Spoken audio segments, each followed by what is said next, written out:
11 tata boga 1, tata boga 2, 11 TKJ 1, TKJ 2, dan juga TKJ 3. Apa kabar semuanya?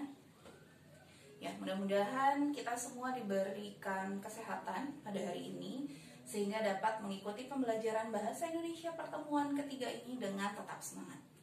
Baiklah, kita lanjutkan materi yang sudah kalian dapatkan sebelumnya. Hari ini Ibu akan membahas tentang kaidah kebahasan teks prosedur. Ya, jadi apa saja kaidah kebahasan teks prosedur? Yang pertama, kaidah kebahasan teks prosedur ada kalimat deklaratif.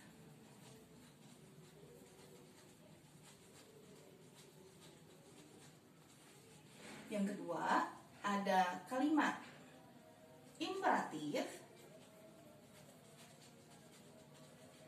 Yang ketiga, ada kalimat interrogatif. Dan yang keempat, keempat ini mungkin kemarin agak terlewat di catatan yang Ibu sampaikan pada kalian. Yang keempat adalah mengenai konjungsi. Konjungsi itu banyak ya, jadi yang akan Ibu bahas dan merupakan ciri dari teks prosedur yaitu konjungsi temporal. Baik, langsung saja kita mulai. Kaidah kebahasan teks prosedur yang pertama adalah kalimat deklaratif. Apa itu kalimat deklaratif? Kalimat deklaratif adalah kalimat berita yang sifatnya hanya menginformasikan. Jadi hanya memberitahu tentang suatu berita, gitu ya. Bukan berarti kalimat berita seperti wartawan yang sedang menyampaikan berita, bukan. Nah, kalimat deklaratif tadi berupa kalimat berita. Cirinya apa? Kalimat deklaratif mempunyai ciri. Satu, dia diakhiri dengan tanda titik.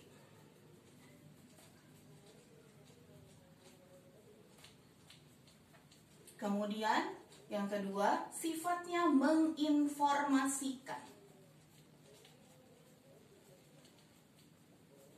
Contoh sederhana,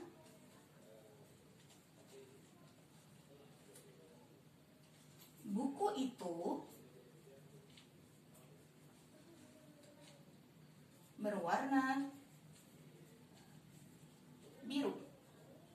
Titik. Ya. Buku itu berwarna biru. Ini adalah contoh kalimat deklaratif yang sederhana. Tadi kalimatnya berupa kalimat berita diakhiri dengan tanda titik. Kalimat ini mau memberitahu apa sih? Kalimat ini hanya memberitahu bahwa ada sebuah buku yang berwarna biru. Sesederhana itu. Contoh yang lain, misalnya Bu Amel menggunakan kerudung. Spidol ini berjumlah 1 buah. Tembok di depan saya berwarna pink. Saya tadi pagi sarapan dengan bubur. Dia suka menonton drama Korea. Nah, itu adalah beberapa contoh dari kalimat deklaratif. Jadi, kita ulangi lagi bahwa kalimat deklaratif adalah kalimat berita yang sifatnya menginformasikan, hanya memberitahukan saja. Cirinya apa? Diakhiri dengan tanda titik, bersifat menginformasikan. Contohnya di sini sudah jelas. Mudah-mudahan jelas ya untuk kaidah kebahasan yang pertama. Kita lanjut? Baik. Untuk kaidah kebahasan yang kedua, ada yang namanya kalimat imperatif. Apa itu kalimat imperatif? Kalimat imperatif adalah kalimat yang berisi perintah, larangan, atau imbauan. Kalimat yang berupa perintah biasanya diberi cirinya menggunakan partikel kan. Apa contohnya partikel kan? Misalnya buatkan. Perintahkan, menyuruh. Misal contoh lain, masukkan, tutupkan, ambilkan, buatkan, bawakan, dan lain sebagainya. Ingat, bahasa Indonesia tidak ada akhiran in. Kalau biasanya kalian menyebutkan ambilin, tolongin, tutupin, keluarin, dan lain sebagainya, dalam bahasa Indonesia itu tidak baku ya. Kalau dalam bahasa percakapan, bahasa lisan sehari-hari itu boleh saja. Tapi dalam bahasa baku yang betul adalah menggunakan akhiran kan. Ambilkan, pastikan, buatkan, tutupkan, dan seterusnya. Ngerti ya? Itu untuk kalimat imperatif yang berupa kalimat perintah. Bagaimana dengan kalimat larangan? Udah. Kalimat larangan biasanya yang menyatakan tidak boleh. Cirinya biasanya ada kata tidak boleh, jangan, dan lain sebagainya. Jangan buang sampah di situ. Tidak boleh merokok di sini. Berarti di sini tidak boleh, di sana boleh. Oh, enggak juga ya. Tidak boleh, jangan. Kemudian ada kalimat imbauan. Kalau imbauan biasanya ada partikel lah. Buanglah. Buanglah mantan pada temannya. Oh, jangan ya. Buanglah sampah pada tempatnya. Ambillah makanan itu secukupnya. Berikanlah hartamu sedikit pada orang yang memerlukan. Dan contoh yang lainnya ya. Jadi di sini sudah kita lihat ada dua ciri atau dua kaidah kebahasan dari teks prosedur. Yang pertama ada kalimat deklaratif, yang kedua ada kalimat imperatif. Bisa kita lanjutkan? Oke, kita lanjutkan ke kaidah kebahasan yang ketiga.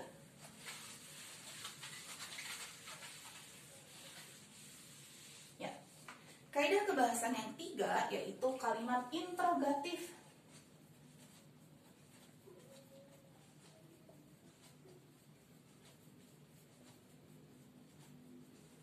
Apa itu kalimat interrogatif? Kalau tadi deklaratif itu kalimat berita yang isinya menginformasikan, kalimat imperatif kalimat yang berisi perintah, larangan, imbauan. Kalimat interrogatif adalah kalimat yang berupa pertanyaan. Pertanyaan, bukan pernyataan.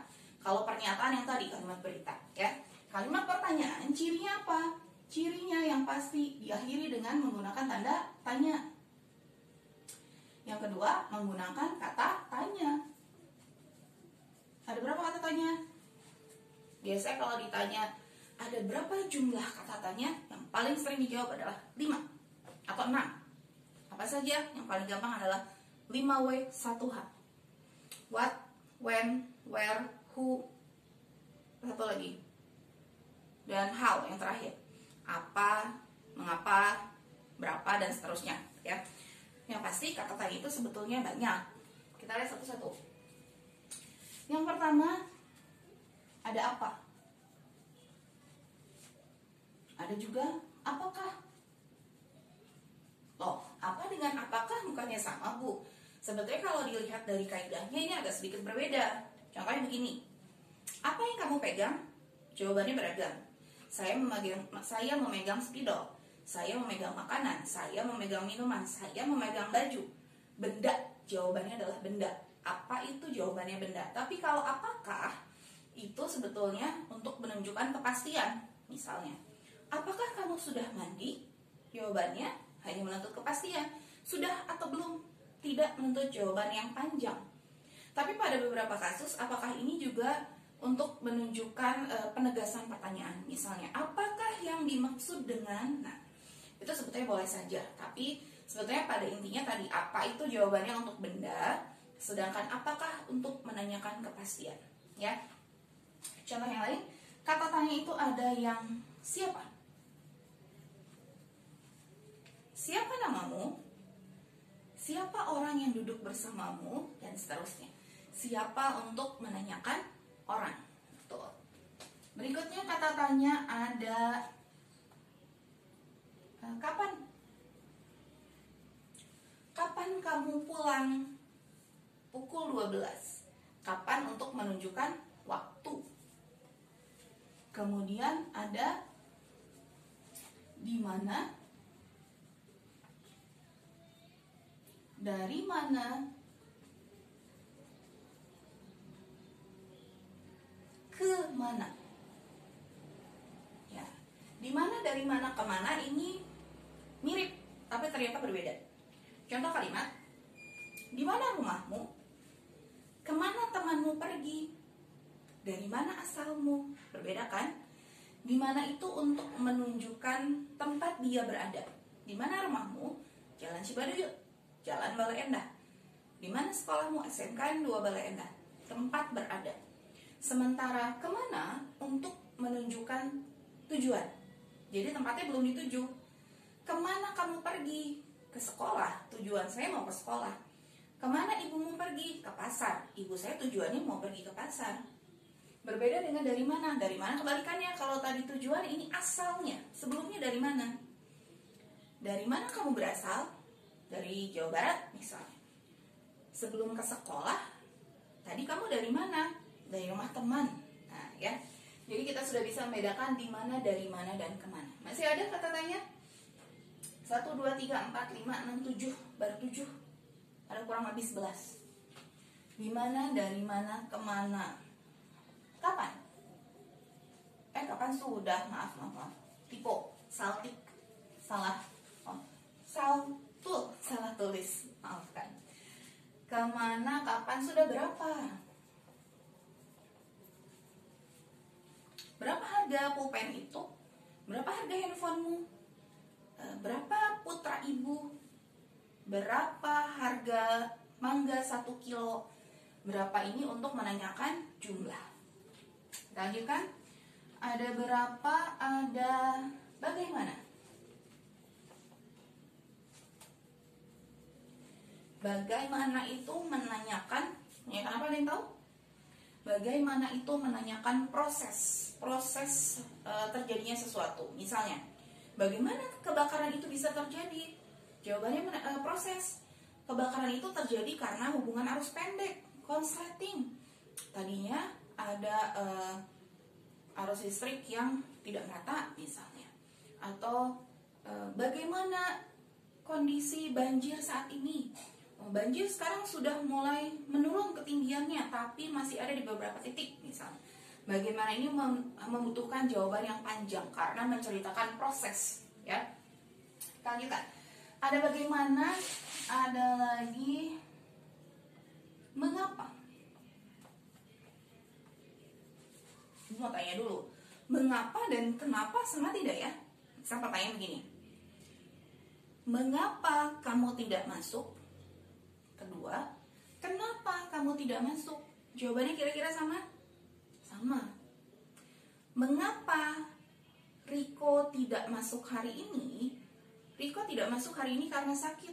Kenapa Riko tidak masuk hari ini? Riko tidak masuk karena sakit. Dua-duanya sama-sama membutuhkan jawaban alasan. Perbedaannya, mengapa itu dalam ragam bahasa yang baku, sedangkan kenapa itu dalam ragam bahasa lisan. Jadi dalam bahasa obrolan santai sehari-hari, ya. Ini sudah ada 10 sampai J. Satu lagi. Biasanya jarang sekali dipakai. Di sini ya, cukup. Bila mana. Kalau ada pertanyaan seperti ini. Bila mana Restu pergi ke sekolah? Pilihan jawaban. A. Restu ke sekolah menggunakan angkot. B. Restu ke sekolah pukul 6.30. Apa jawabannya? Kemungkinan banyak yang akan menjawab yang A. Restu ke sekolah menggunakan angkot. Seharusnya yang betul adalah Restu ke sekolah pukul 6.30. Artinya, bila mana itu sebuah pertanyaan yang jawabannya menunjukkan waktu. Jadi sebetulnya sama seperti kapan.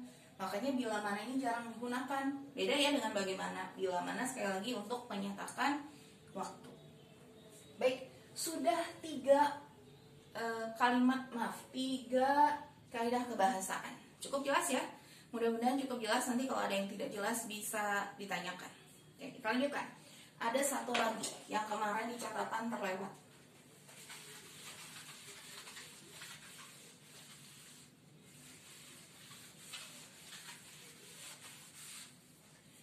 Kaidah kebahasaan yang terakhir yang akan kita bahas hari ini adalah konjungsi temporal. Ini kelas 10 sudah dibahas, di teks apapun itu pasti ada konjungsi. Di teks anekdot ada konjungsi, di teks laporan observasi ada konjungsi, di teks biografi pun ada konjungsi. Apa sih konjungsi? Masih ada yang ingat? Konjungsi itu adalah kata hubung.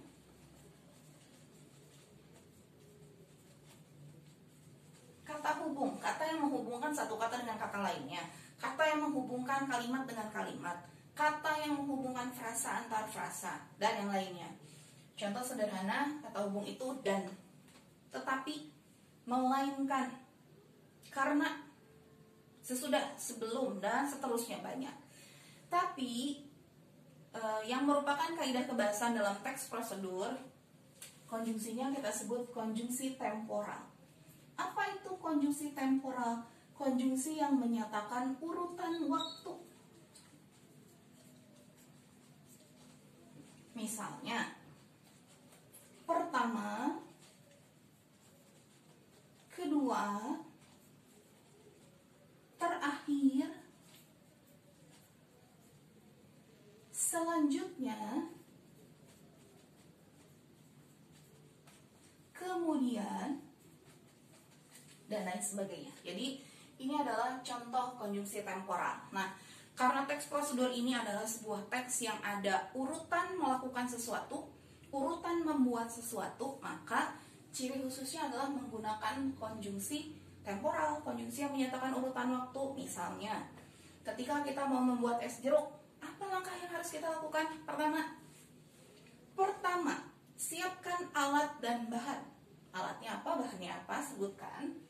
Kedua, misalnya, potong atau belah jeruk menjadi 2 bagian. Peraslah jeruk menggunakan pemeras atau menggunakan saringan. Yang ketiga, campurkan air, beri gula, aduk rata, kemudian tambahkan es, dan seperti itu. Jadi ada urutannya, pertama, kedua, terakhir, dan seterusnya. Boleh juga menggunakan selanjutnya, kemudian, dan yang lainnya. Paham ya sampai sini? Ya, kita ulangi. Jadi, dalam teks prosedur itu ada 4 kaidah kebahasaan. Yang pertama, ada kalimat deklaratif, kalimat yang isinya memberitahukan, kalimat berita yang berupa pernyataan, memberitahukan, menginformasikan sesuatu.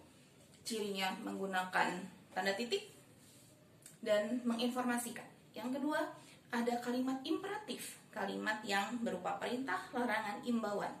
Cirinya menggunakan partikel kan, partikel lah, atau bisa juga menggunakan jangan dan tidak boleh.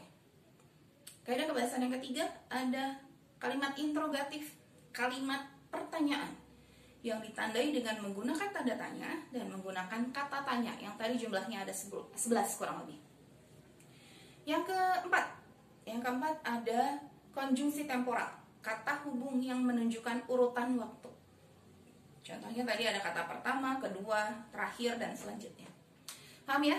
Ya, mudah-mudahan materi yang singkat ini dengan segala keterbatasan Ibu, mohon maaf, mudah-mudahan dapat dipahami. Nanti ada latihannya, Ibu berikan terpisah dari video ini. Kalau ada yang mau bertanya boleh nanti di grup kelas saja.